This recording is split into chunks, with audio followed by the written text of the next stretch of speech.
Hello again, everybody, and welcome back to another edition of the Jungle Show. Today, if you're tired of all the stuff and all the crap that's happening this Auburn football season, don't worry. We've got something for you. We are here to talk Auburn basketball just like we do 52 weeks out of the year here on the Jungle Show. Today, we're going to break down and kind of talk a little bit more about the three Auburn freshmen this upcoming year, Yohan Traore, Chance Westry, and Tre Donaldson, kind of to talk about a little bit what they can bring and how they can impact this year's Auburn men's basketball team. All that and more next on the Jungle Show.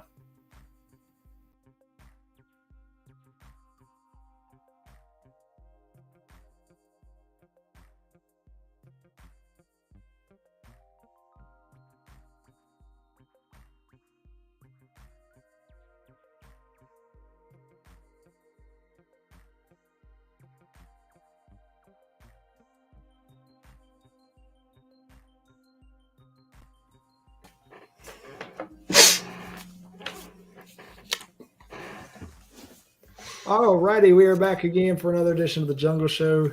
Today, I kicked Nathan and Alex off for this episode again one more time because we have Chris back on the seat on the mic, and we're here to talk about Auburn basketball amongst all the whatever you want to call this Auburn football season. Let's talk some Auburn basketball. I know you're excited too. Let's get into it. I am excited to talk Auburn basketball because after sitting through last week's football game, I thought, man, it's got to be basketball season sometime soon. Now, right. I'll be back tomorrow and watch another football game, and I'll be back in 3 weeks when they play again. Yeah. But it's hard to watch. Probably the most fun thing to watch about the football games is when they show the basketball players in the end zone. So, and we talk basketball every week. 52 weeks out of the year, and I'm sorry I missed it last week.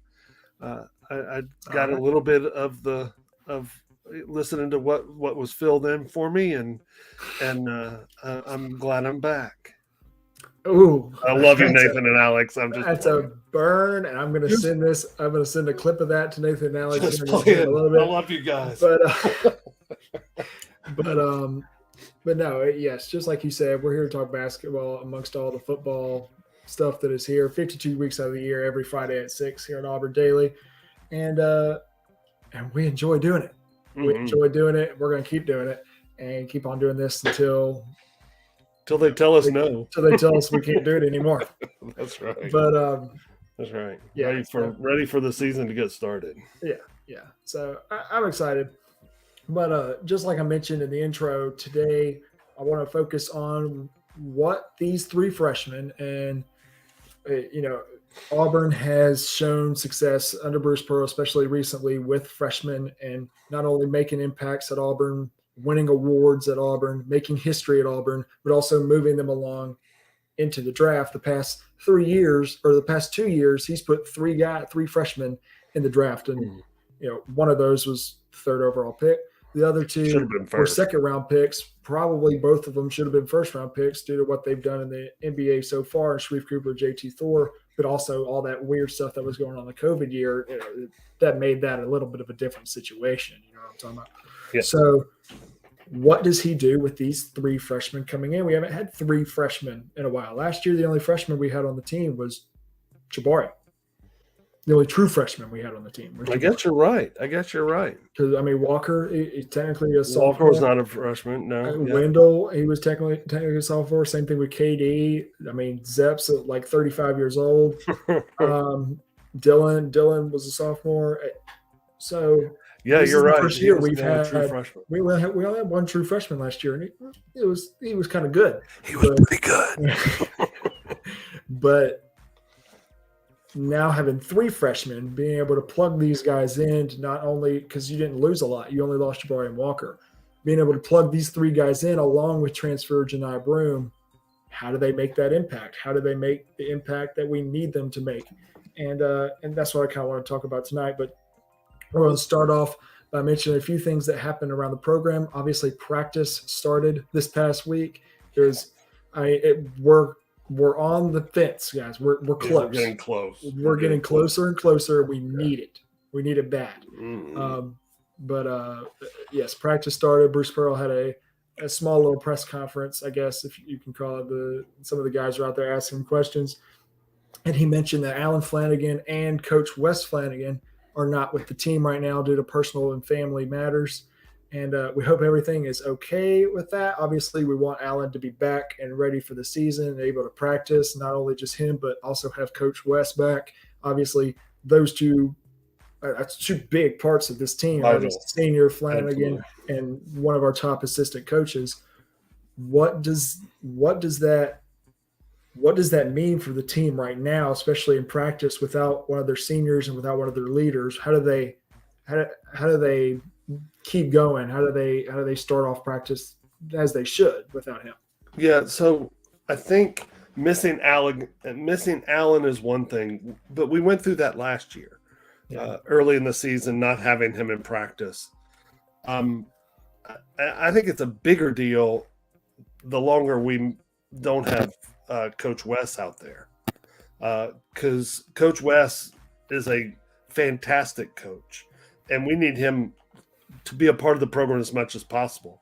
Yeah. So I worry more about that. And look, this is selfish. I want him out there because I want Auburn to succeed and win basketball games. I really am in prayer for their family.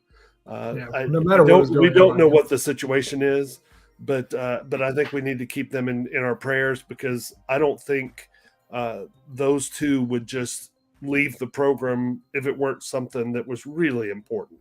Yeah. And so you keep them in your prayers, and you wish them well, and you welcome them back when they come back. And at least this way, when Alan comes back, he's not coming back from an injury. He can step right in, and I imagine that Wes is keeping Alan in shape as good as he can during this time as well. So, but I really want Wes back. Wes, like you said, is one of the top assistants. I don't know how you could say he's not the top assistant. I think Bruce depends on Mr. Flanagan, and depends on the advice and the counsel he gets from him. So we need both those guys back. But we wish them well. We keep them in our prayers, and hopefully things will work out fairly easily and fairly rapidly. Yeah, I agree, and I think that's very well said by you. Thank you. Obviously, you keep them. Whatever, you keep them in you keep them in your prayers, and you hope that whatever the situation is. And Coach Pearl did not elaborate on it, and I'm glad he didn't. But whatever the situation is, it is resolved quickly. That way, we can have those two back out on the court, especially in practice. Senior Alan Flanagan and one of the top. Absolutely. Assistants. But let's move into talking about these guys, these freshmen coming in. Obviously, we did talk about Yohan Traore and Chance Westry in their own podcast, and we'll spend a lot of time on Tre Donaldson today. But we will do a Tre Donaldson episode. But I think this is the perfect time to talk about what can these guys bring to this team this year, and I am in the process of writing this article, but I think haven't you said that every week for about? I think doing the show, will help me write that. Okay.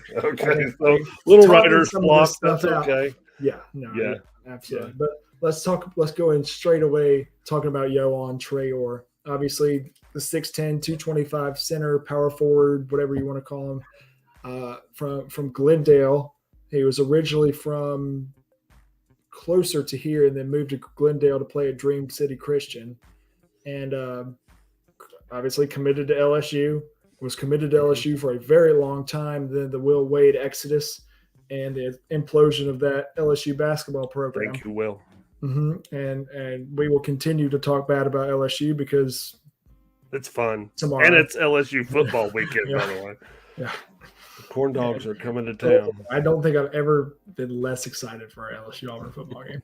All right, so what does Traore bring? He brings size, he brings athleticism, he brings scoring. Yeah. I think he's going to eventually bring defense. but I think so. All three of these guys, I'm going to say the same things about them.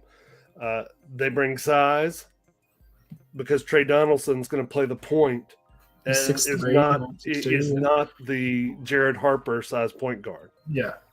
Chance Westry is going to play the 1 and the 2, and is 6'6". Yeah. 6'6". So, and Yohan Traore 6'10". So they bring size. They're all going to bring athleticism. Westry and Traore are elite athletes, but Tre Donaldson may be the best athlete on the team. Yeah. In that he plays point guard on the basketball team and could walk out and probably start at safety for the football team. I tell you, he can start on offensive line. He can be good. No, when I looked up, and I'm sorry to interrupt you, but when I looked up, I was trying to look up the 24/7 profiles for each of these guys. That way I knew their rank and I could get a little bit of a scouting report on them, even though we were able to watch them in the 3 Israel games. When I looked up Traore, came up instantly. He's 5-star. He's graded 98 out of 100. This is the number 24 player in the country, the number 5 center, and the number 1 player out of Arizona. It was Mr. Arizona in basketball. I didn't know he was Mr. Arizona. Okay. Yep. And Chance Westry obviously came up. It was the 4-star. Was very borderline 5-star. A lot of people did have him as a 5-star. I believe Rivals did, and ESPN and 24/7 did not. But yeah, when I was the number 44 player in the country and the number 4 player out of Arizona, we're just, we'll just pipe these guys from Arizona now. And then Tre Donaldson come up. He's the number 41 safety in the class. And he's a 4-star safety, and he's number 32 player out of Florida. He's going to be a good football player. Signed to Derek Mason. I can't find his basketball rankings. He was a 4-star safety, and he was a high 3 or maybe a 4-star point guard. Yeah. I don't know if those of you who are at the football game last week, the Jumbotron had the best hair vote, and Tre Donaldson won the best hair. And he's got some big hair. He's about 6'8" with the hair. About 6'8" with the hair. 6'8" with the hair. But yeah, he's going to be so what he brings from football to basketball as a point guard is obviously athleticism. Obviously, he's stronger than most kids coming out of high school basketball wise. So he's going to bring strength. He's probably tougher than a lot of the kids on the basketball team, just because he plays a violent collision sport.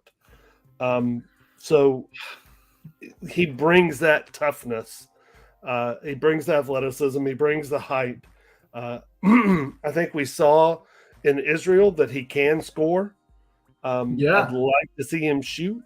I don't know exactly what kind of shot he's got necessarily from outside, but he reminds me a little bit of all the Bruce Pearl point guards, able to score, able to get by guys. Yeah. They get layups. Say that. And he's strong enough to take contact and still make the bucket. Yeah, I think you nailed it right on the head there.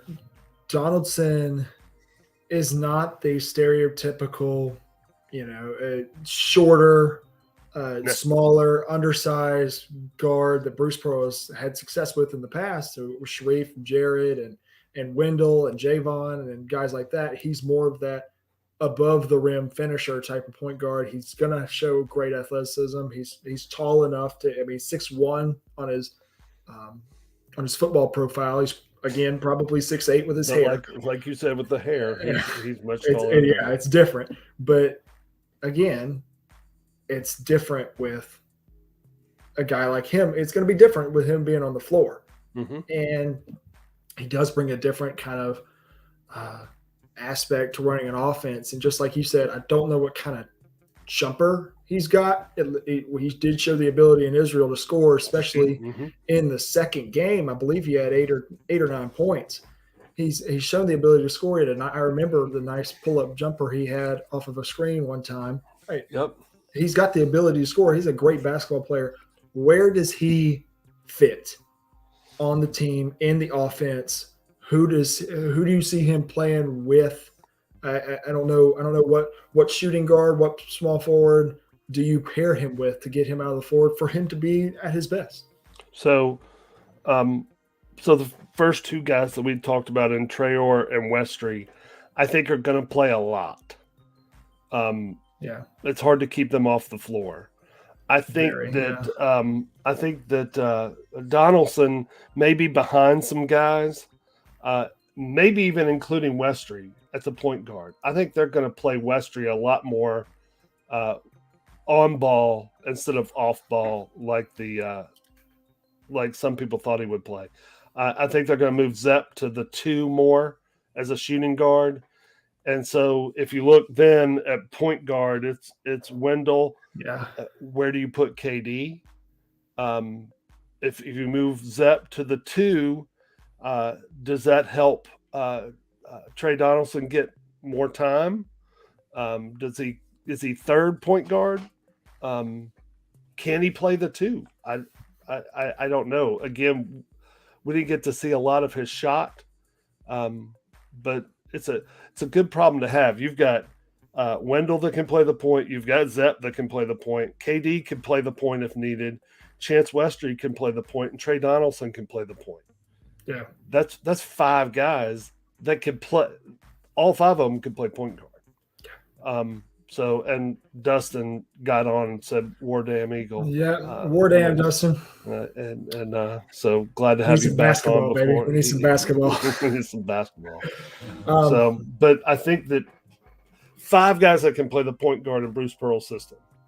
Of those 5, KD can play the 2, Zepp can play the 2, Chance can play the 2. I think Tre could play the 2. I think he's tall enough to play the 2. Yeah, I wouldn't put Wendell at the 2.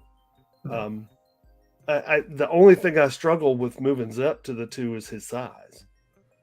Because you may run into a guard that's 6'7", 6'6", 6'7". Yeah. You've seen that, especially guys in the SEC. You're going to run into Kentucky and Alabama and Brandon Miller and those are some big old guards. Yes, just like you said, it's going to be hard with Donaldson to – it's not going to be hard to put him on the court. It's going to be hard to take somebody off the court to put him in the court. Right. It's not that he's not, deserving to play. It's that who are you going to take off? You going to take off Wendell? You going to take off Zepp? You going to take off Chance? I don't. And obviously, I could be wrong. I don't know. Maybe he gets 5-10 minutes a game. Yeah.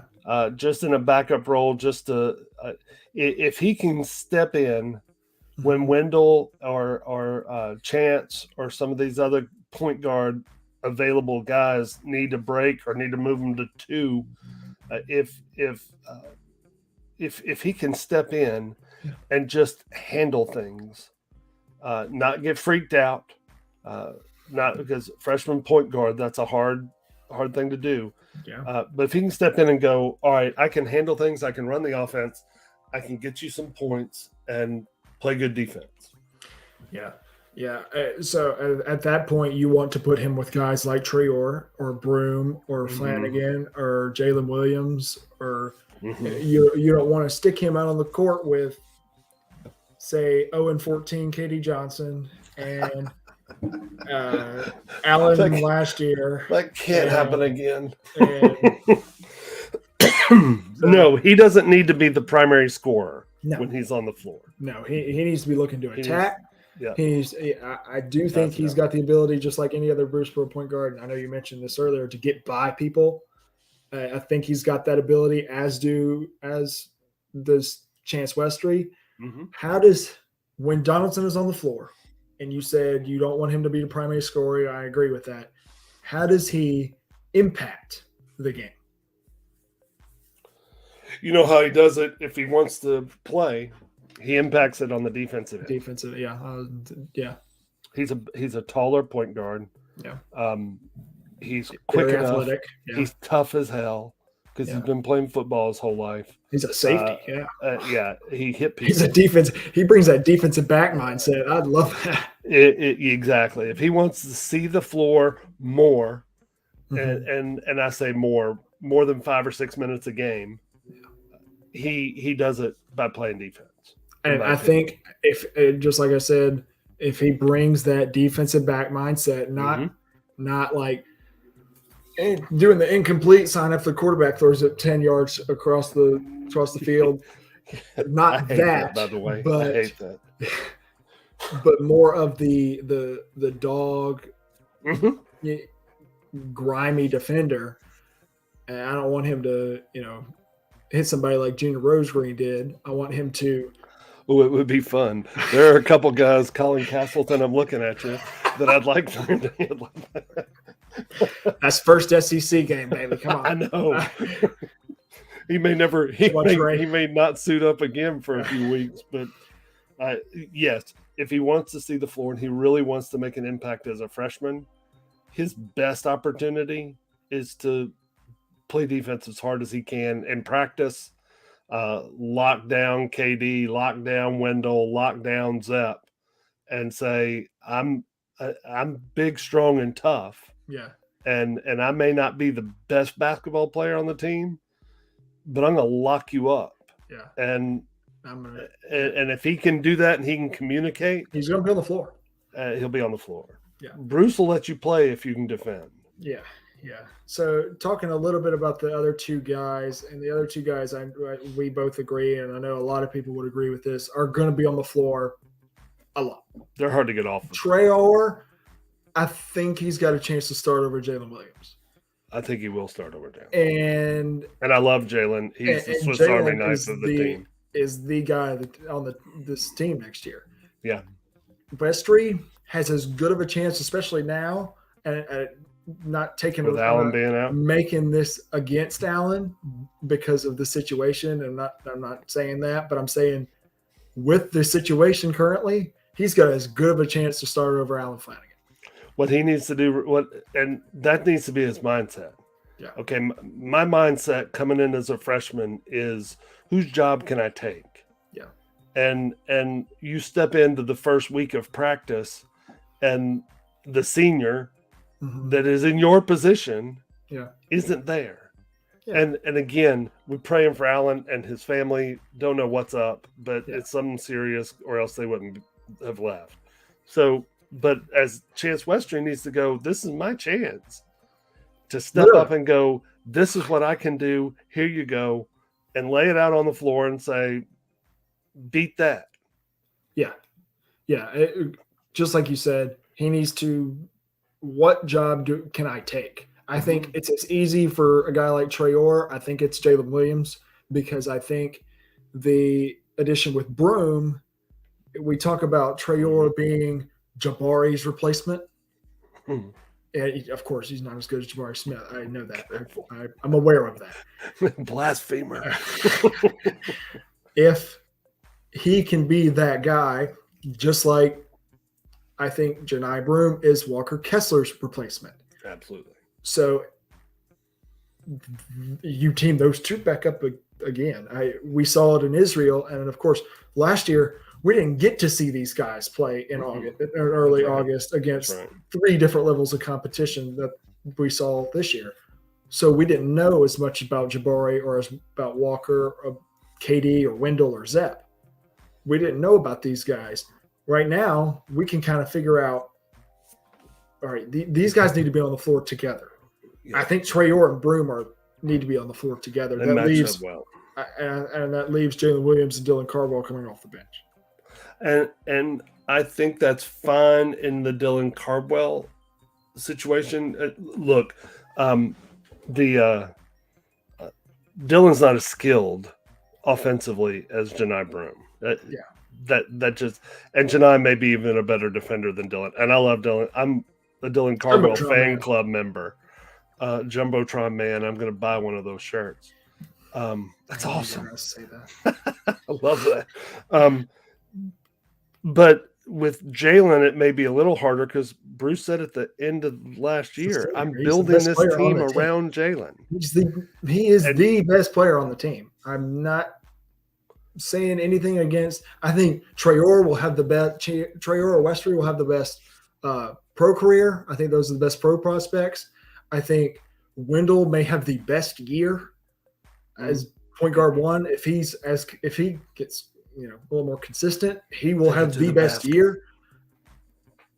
Jalen Williams is the best overall player on the team.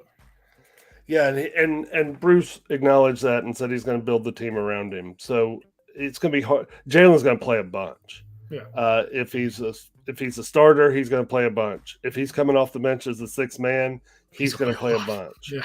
So so Dustin, put back in. You want to put that up? Yeah. No, I really like this, and I want to talk about this in terms of. And I'm going to leave this up on the screen for a little bit, Dustin. I want to talk about this in terms of the guards.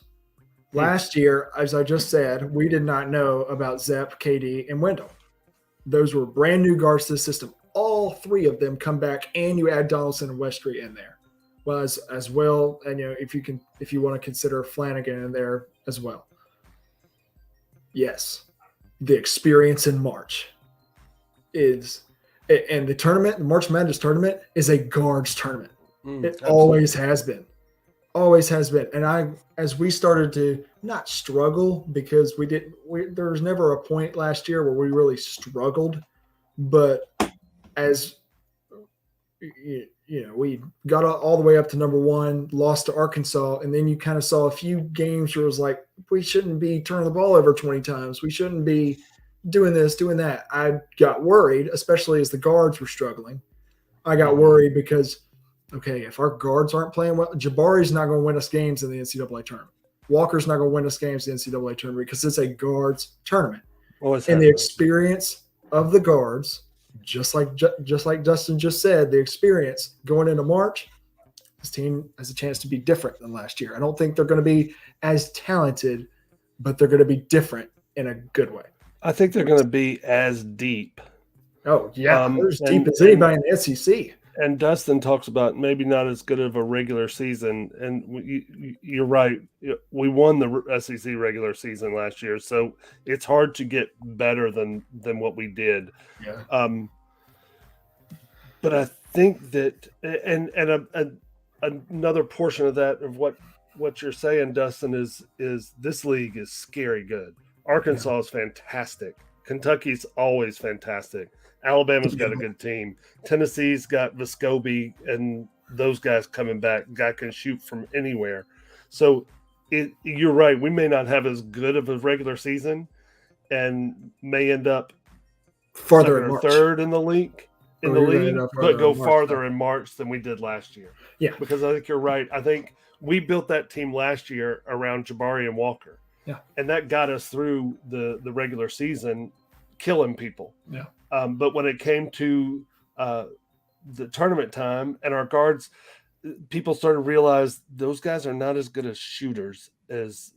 Well, they watched KD go 8 for 14, and I would let him shoot too. So they backed off of them. Mm-hmm. I think, though, this team is built more around guards. I just named 5 guys that could play point guard on this team. Yeah. And to be honest with you, there's a 6th in Alan Flanagan. He didn't do it great, but he could do it. I mean, Jalen can bring the ball up and run the offense, get the offense started. So I think we're built more for March with this team than we were last year. I don't say that as an excuse. They ran into Miami and just got pounded. Miami was very good. Miami was all guards. Exactly. Miami's guards were fifth-year seniors who knew what they were doing.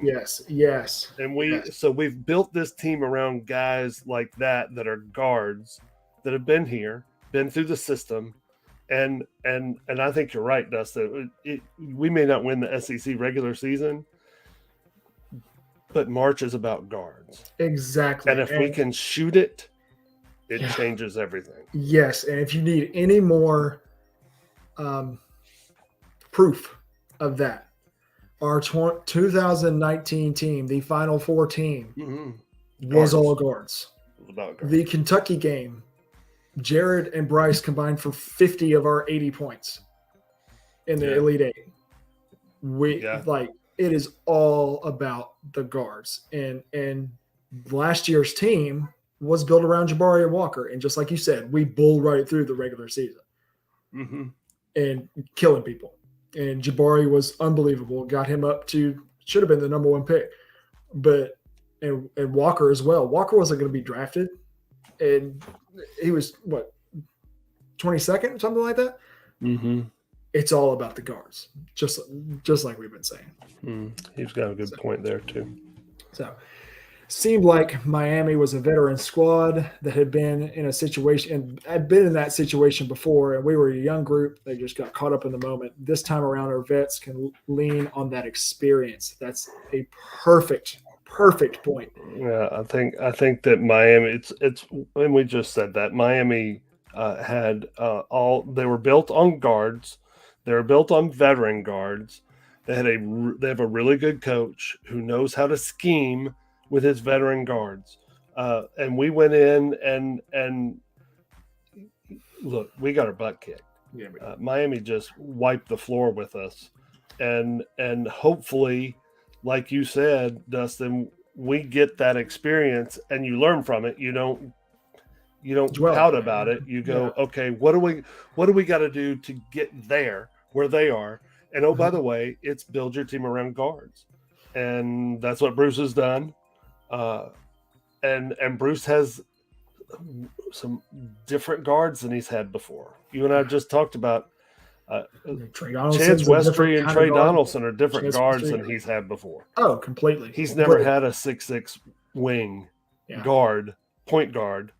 How tall was the closest thing to it was Samir. How tall Samir was he? 6'4"? I was thinking 6'4". I wanted to say 6'4", but again, I think Chance Westry as a freshman compared to Samir Dowdy as a freshman when he was at VCU, not even a competition. I understand Chance is probably not going to be here until he's a fifth-year senior like Samir was when he was scoring 34 against Tennessee.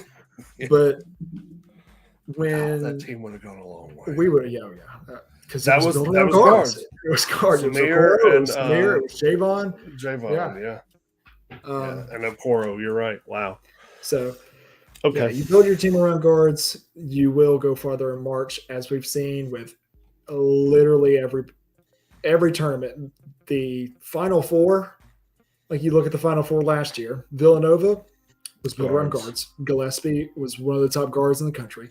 Kansas, Abaji and Braun. Carolina had three. Carolina, really good Caleb guards. Love and R.J. Davis, and the train and who? The defender. What's his name? He's been there 16 years. Leaky Black. Yeah, Leaky. The Leaky consider train. him more of a forward, but that's about like saying Flanagan. They had okay. He's a 2-3 guy. And the only reason Duke was there because of voodoo from Mike Krzyzewski. So, and Carolina ended it. So, but that's a good way to kind of end that one. Yeah. Again, build your team around guards. You'll be more successful in March, obviously. This team is built, and we've been saying it, this team is built for March. So, with that being said, you may see struggles in this team early in the year. I understand we don't really play anybody until probably, maybe St. Louis. Memphis or St. Louis? Memphis, ew. Memphis is always going to have athletes. You don't really play somebody, but then you go right into the SEC. And then you play Colin Castleton at home. You go, I believe it's South Carolina or something. Somebody second. And then you get Arkansas at home. So you're getting right into it. And then the ending stretch where you've got those 5 straight where it's like Alabama, Tennessee, Kentucky, Alabama, Tennessee. And it's like, what? Yeah. So, and again, going undefeated is not the thing. No. Being ready to play in March is the thing.